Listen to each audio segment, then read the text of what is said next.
आज की इस सायकालीन कक्षा में हम श्रवण करेंगे जगत गुरु भक्त सिद्धांत सरस्वती गोस्वामी ठाकुर प्रभुपाद के एक और आश्रित जन का चरित्र। इनका नाम है श्रीपाद नारायण दासाधिकारी। जो दासाधिकारी टाइटल है वो ग्रस्त भक्तों के लिए लगाया जाता है।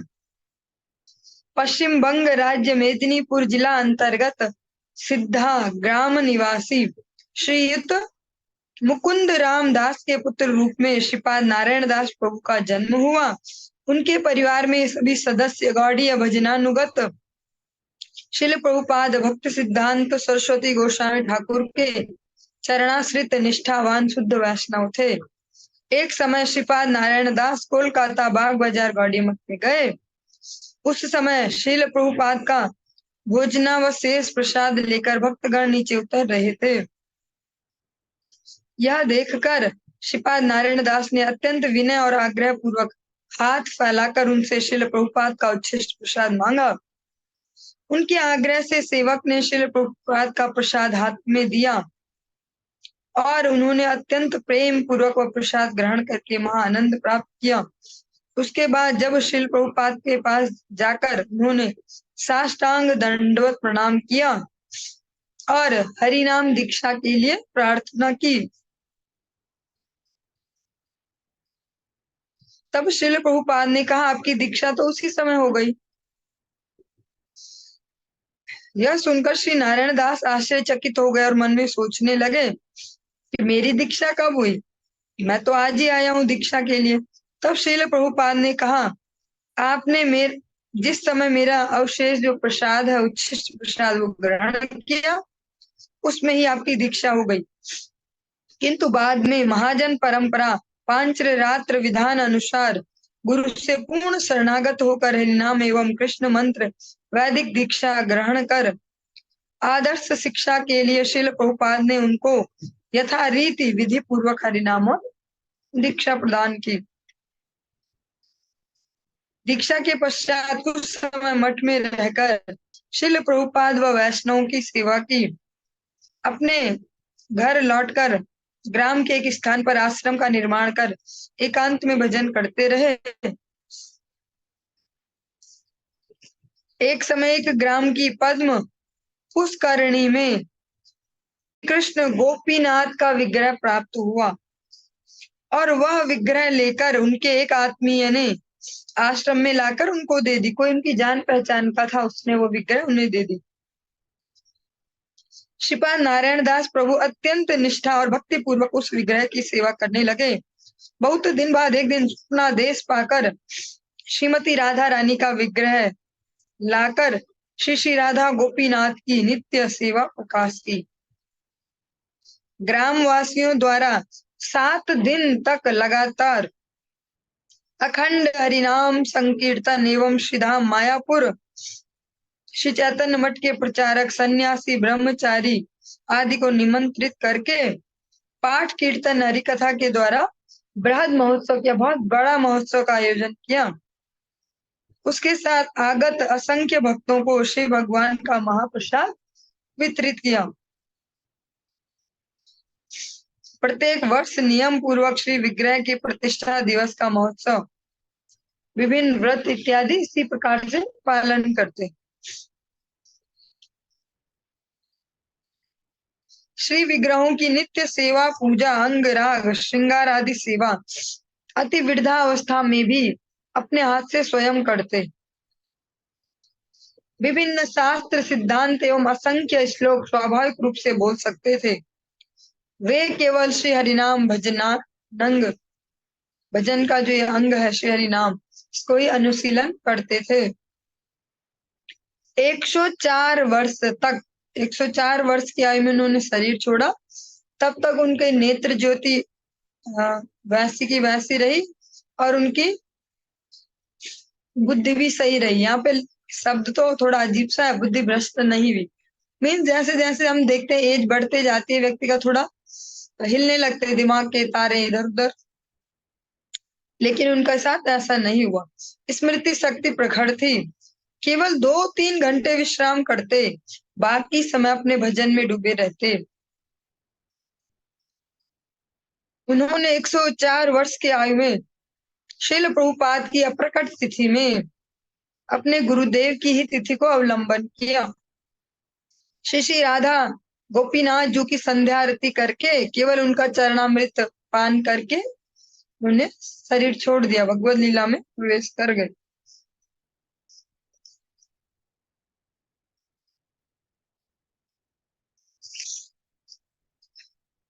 एक और चरित्र हम श्रवण करते हैं, ये भी ग्रस्त भक्त हैं। श्रीपाद राधा मोहन दासाधिकारी आसाम प्रदेशांतर्गत गोयालपाड़ा स्थान में श्री राधा मोहन प्रभु श्रील प्रभुपाद भक्ति सिद्धांत सरस्वती गोस्वामी ठाकुर के चरणों में आश्रय लेकर हरिनाम दीक्षा प्राप्त किए थे। दीक्षा ग्रहण करके श्रीपाद राधा मोहन दासाधिकारी नाम से परिचित हुए। दीक्षा के पश्चात कुछ दिन सीधा मायापुर स्थित श्री चैतन्य मठ में श्रील गुरुदेव प्रभुपाद की एवं मठ की सेवा की। इसके बाद उन्होंने गृहस्थ आश्रम में रहकर निष्ठा पूर्वक भजन साधन एवं उसी स्थान में पाठ कीर्तन करके श्रीमन महाप्रभु की कथा, श्रील प्रभुपाद की कथा का प्रचार किया। उनका पाठ कीर्तन और भजन में निष्ठा और भक्ति सिद्धांत में योग्यता देखकर सभी लोग उनको बहुत श्रद्धा भक्ति और आदर करते थे। उन्होंने पाठ कीर्तन एवं सुसिद्धांत पूर्ण उपदेश के द्वारा बहुत लोगों को श्री गौड़ीय मठ के भजन की ओर आकर्षित किया। उनके पाठ कीर्तन में गोयलपाड़ा निवासी विद्वान उच्च शिक्षित, इसको थोड़ा सा ध्यान से सुनेंगे, जो ये राधा मोहन दास अधिकारी प्रभु हैं, भाई ये ग्रस्त भक्त हैं लेकिन ऑनेस्ट भक्त हैं। इनके द्वारा मठ को एक बहुत बड़े आचार्य प्राप्त हुए। वो कौन है हम सुनते हैं।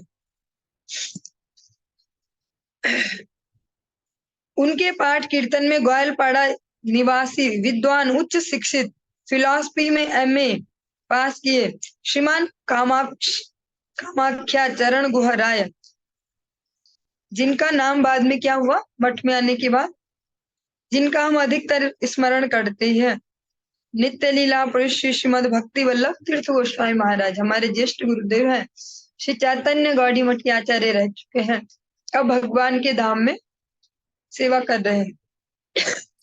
वो इनके थ्रू आए मठ में, इनको ही वो जानते थे, ये उनके ही स्थान वहीं के रहने वाले थे और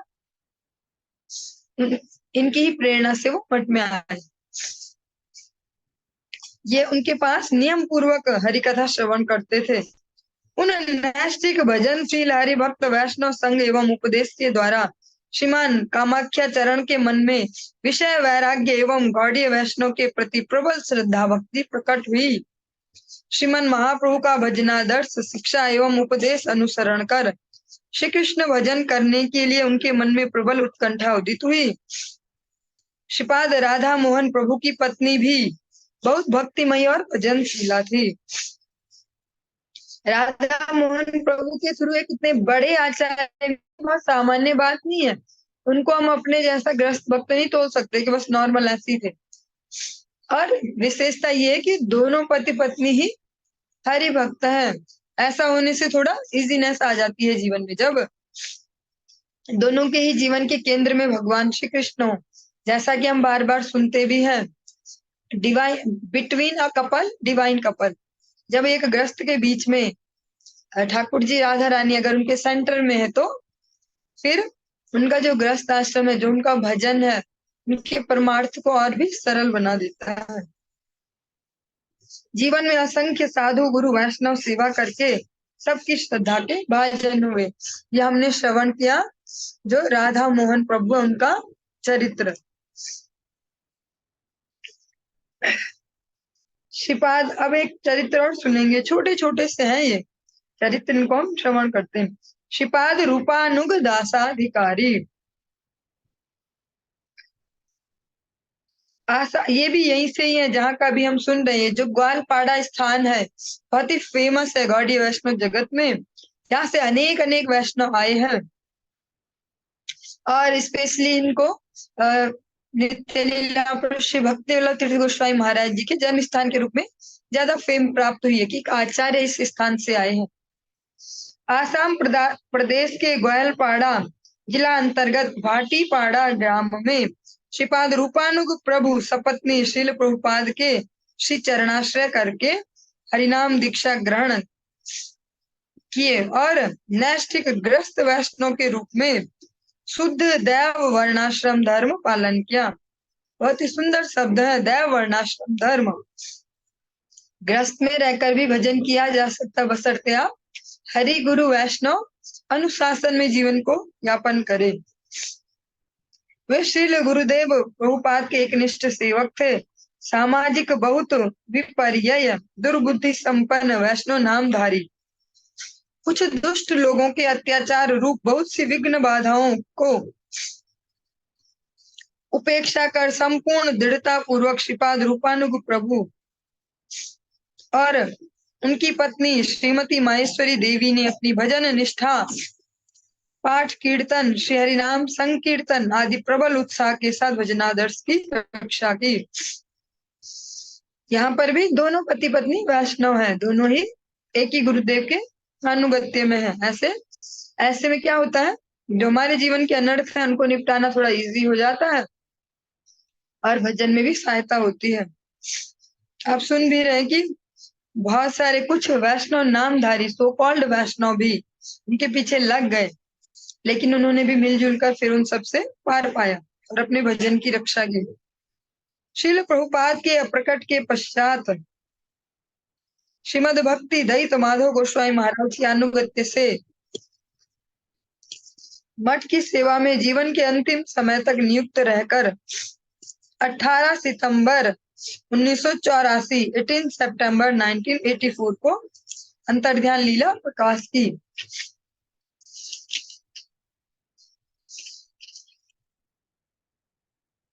एक और ग्रस्त भक्त का हम यहाँ पर चरित्र श्रवण करेंगे। आसाम प्रदेशांतर्गत कामरूप जिला के काहरपाड़ा ग्राम निवासी श्रीपाद हरिचरण प्रभु ने श्रील प्रभुपाद भक्त सिद्धांत सरस्वती गोस्वामी ठाकुर के चरणों में आश्रय लेकर हरिनाम दीक्षा ग्रहण करके बहुत दिनों तक श्रील प्रभुपाद एवं चैतन्य मठ की सेवा की थी। 1937 में श्रील प्रभुपाद के अप्रकट लीला करने पर निज जन्म स्थान काहरपाड़ा ग्राम में लौटकर गृहस्थ आश्रम स्वीकार कर निष्ठा के साथ श्री कृष्ण भजन किया।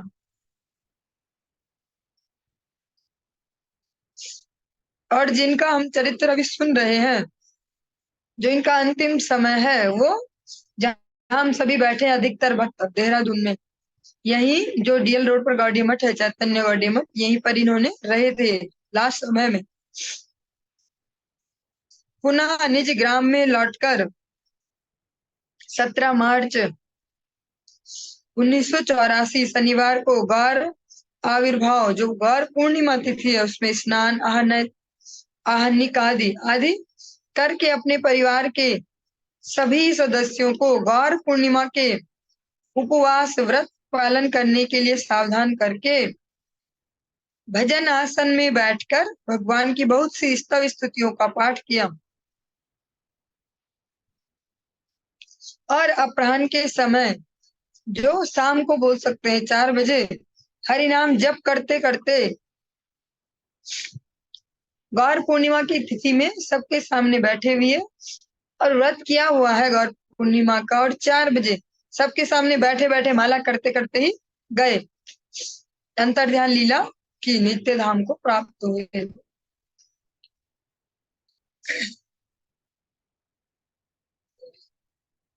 अब एक और चरित्र हम श्रवण करने जा रहे हैं।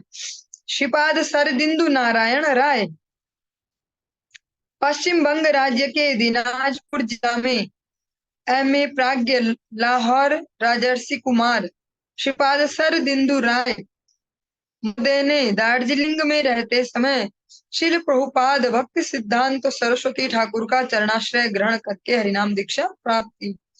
जो भक्ति सिद्धांत सरस्वती ठाकुर प्रभुपाद है, उनका प्रचार कैसे फैला हर दिशा में। हम सुन रहे हैं अभी आजकल जो सुन रहे अधिकतर आसाम प्रदेश की ओर, कभी सुना सुना हमने दक्षिण भारत की ओर, भारत के इस कोने में उस कोने में चारों कोनों में उन्होंने अच्छे प्रकार से प्रचार किया। बहुत वर्षों तक अनेक प्रकार के परिप्रश्नों के साथ अनेक सभाओं में उपस्थित रहकर श्रील प्रभुपाद के मुख से हरिकथा श्रवण की एवं श्रील गुरुदेव की हरिकथा में अपूर्व सुसिद्धांत पूर्ण विचार वैशिष्ट की भूयसी प्रशंसा की। अक्टूबर 1928 में शिलोंग सेल पर श्रील प्रभुपाद के श्रीमुख से चैतन्य महाप्रभु के असमोर्ध्व अवदान के विषय में हरिकथा श्रवण करके विशेष रूप से आकर्षित हुए। उनका श्री धाम सेवा में अनुराग देखकर, जो धाम के प्रति सेवा रुचि है,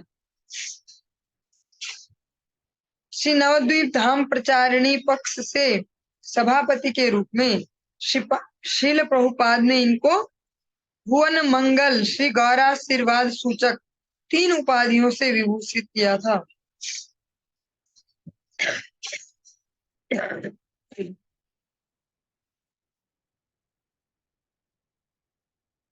श्रील प्रभुपाद की अप्रकट लीला के बाद कभी कभी श्री चैतन्य गौड़ी मठ में आकर श्रील भक्ति दयित माधव गोस्वामी महाराज के श्री मुख से हरिकथा श्रवण करते थे और मठ के विभिन्न सभा समिति में योगदान करते।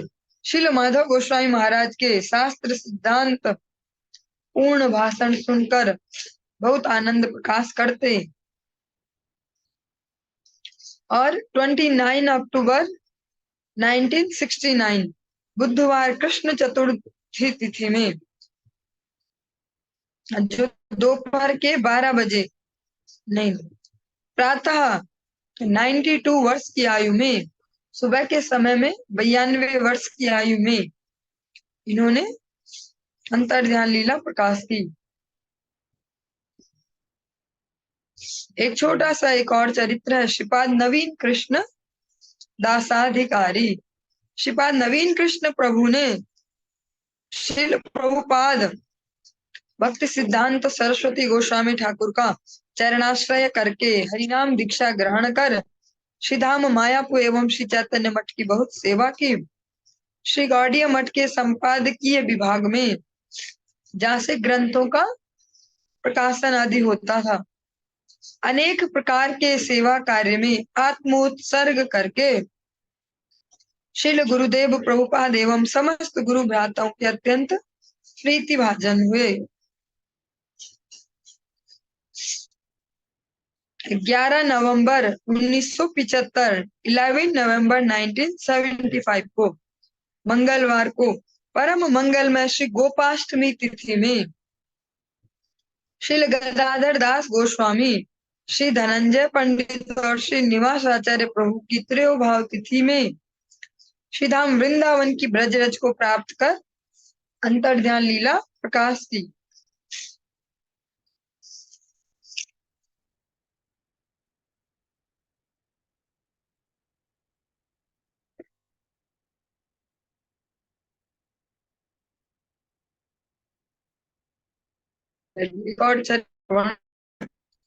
श्रीपाद अनादि कृष्ण दासाधिकारी, पूर्व बंग खुलना जिला अंतर्गत सात छीरा ग्राम में 11 अगस्त 1905 शुक्रवार को पिता यदुनाथ विश्वास, माता निस्तारिणी देवी के पुत्र रूप में जन्म ग्रहण किया।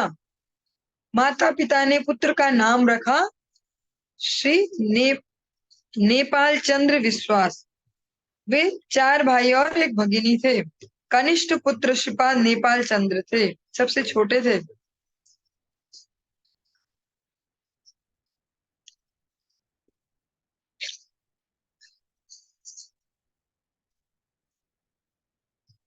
बाल्यकाल से धार्मिक एवं भगवान के प्रति श्रद्धालु एवं भक्ति परायण थे।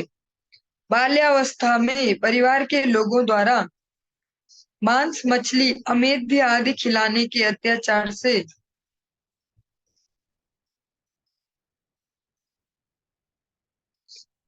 जो जब ये बहुत ही अल्प आयु में है, तभी जो घर वाले हैं वो जबरदस्ती उन्हें मांस मछली ऐसा खिलाना चाहते हैं और वो खाना नहीं चाहते। तो फिर उन्होंने क्या किया, इससे हम समझ भी सकते हैं कि अधिकतर ऐसा नहीं है कि सारे बच्चे ही बर्बाद है। कई बार माता पिता उन्हें जबरदस्ती भी गलत कार्यों में लगाते हैं। यहाँ पर स्पष्ट है, वो बालक ने घर ही छोड़ दिया इसलिए कि मुझे ये जबरदस्ती मांस मछली खिलाते हैं। मांस मछली अमेध्य आदि खिलाने के अत्याचार से बालक ने कुल गुरु के साथ गृह त्याग कर दिया। घर छोड़कर अपनी इच्छा से कोई उन्होंने एक धर्म माँ बनाई और उनके घर में आश्रय ले लिया। वहां से फिर अपनी पढ़ाई लिखाई चालू की। मतलब बहुत ही अर्ली एज में इतना बड़ा डिसीजन लिया कि ये जबरदस्ती मुझे मछली मीट अंडा ये खिला रहे तो मैं भागू घर से। वे माध्यमिक परीक्षा पास करके कानून विषय का काम करने लगे, कोर्ट में मुख्तार। कुछ वर्ष बाद वे श्री गौड़िया मठ में श्री प्रभुपाद भक्ति सिद्धांत सरस्वती ठाकुर के सानिध्य में आए। उनके दिव्य दर्शन और कथा सुनकर अत्यंत मुग्ध हुए एवं श्रील प्रभुपाद के चरणाश्रय लेकर नाम दीक्षा ग्रहण की। दीक्षा के बाद नेपाल चंद्र जो है इनका नाम, अब इनका नाम हो गया श्रीपाद अनादि कृष्ण दासाधिकारी। दीक्षा के बाद श्री गुरुपाद पद्म प्रभुपाद एवं गौड़िया मठ की सेवा में उन्होंने कानूनी अधिकार प्राप्त, काम की उपार्जित समस्त संपत्ति दान कर गुरुगत प्राण होकर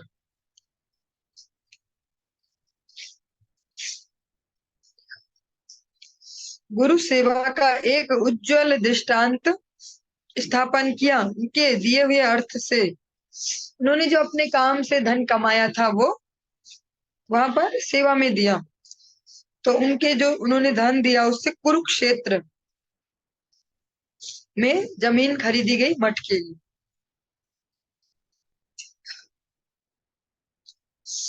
1950 में अत्यंत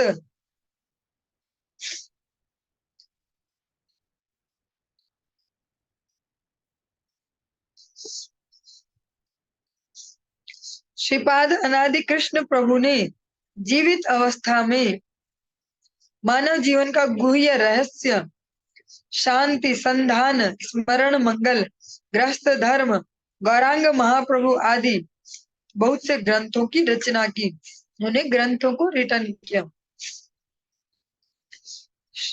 फिर श्री भागवत का अनुवाद और टीका भी की। सर्वत्र घूम घूम कर श्रीमद् भागवत, श्री चैतन्य चरितामृत, श्री चैतन्य भागवत और श्रील प्रभुपाद की हरि कथा विभिन्न स्थानों पर पाठ कीर्तन करके लोगों की संसार की दुख कष्ट विषय आसक्ति मोह से मुक्त करके श्री कृष्ण चरण में भक्ति, श्रद्धा, विश्वास, प्रेम, अनुराग प्रदान करते थे। बहुत से लोगों ने इनकी हरि कथा श्रवण करके श्री गौड़िया मठ के अनुगत्य में हरिनाम दीक्षा ग्रहण करके अपना जीवन धन्य किया। 17 अप्रैल 1985 में रात्रि के 9:35 पर इन्होंने अपनी अप्रकट लीला प्रकाश की। चलिए आज की इस चर्चा को यहीं पर ही विराम देंगे। कल हम बहुत ही एक इम्पोर्टेंट चरित्र श्रवण करेंगे। श्रीपाद रामगति दासाधिकारी जो बड़े फेमस है, वैसे वर्ल्ड फेमस हो गए हैं वो, क्योंकि उनका जो चरित्र है वो है ही ऐसा। तो हम कल इसको श्रवण करेंगे। तब तक हरे कृष्ण।